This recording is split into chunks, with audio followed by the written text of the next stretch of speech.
Now, the withdrawal of the GSP by the US on imports from developing countries or the withdrawal of the preferential trade arrangement is an important trade development. The generalized system of preferences is a US trade program designed to promote economic growth in the developing world by providing preferential duty-free entry of products. The objective was to give development support to poor countries by promoting exports from them into the developed countries. Up to 4,800 products from as many as 129 designated beneficiary countries are included under that arrangement. As of 2017, India and Brazil were the major beneficiaries in terms of export volume realized under the GSP. In total, India exports nearly 1,937 products to the US under that arrangement. However, 90% of Indian exports to America face normal US tariffs and hence will remain unaffected from the exit of the GSP program. The products covered under that arrangement are mainly agricultural products, including animal husbandry, meat and fisheries and handicraft products. These products are generally the specialized products of the developing countries.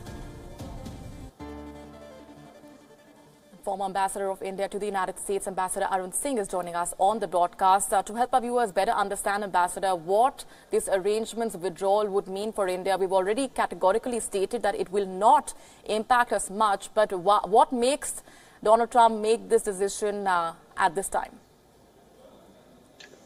The US is clearly trying to use it as a pressure point and to signal that it is not very happy with the way the trade negotiations have been going between India and the US. Because President Trump, for reasons of his own politics, presidential politics, has made trade and especially bilateral trade figures with every country a focus point.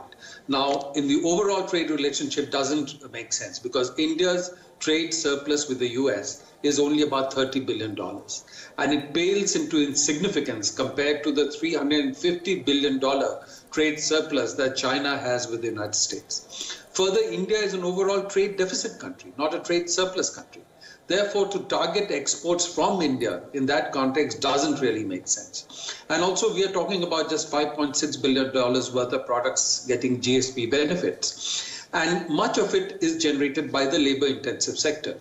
So the US action, to whatever extent it has an impact, would impact on the labor-intensive sector in India and jobs of some kind, where there may be some competition from other developing countries. Now, US has said repeatedly that it sees that the rise of India is in US interest.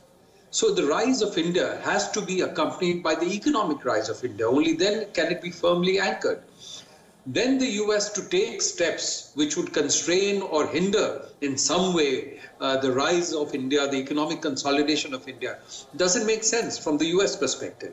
So if we look at the economic and strategic rationale, this measure that the US has taken doesn't really make sense, but clearly President Trump is trying to signal that he puts a lot of attention on bilateral trade figures and is not satisfied with the way India has been standing firm and not giving the US market access and other benefits that the US has been wanting.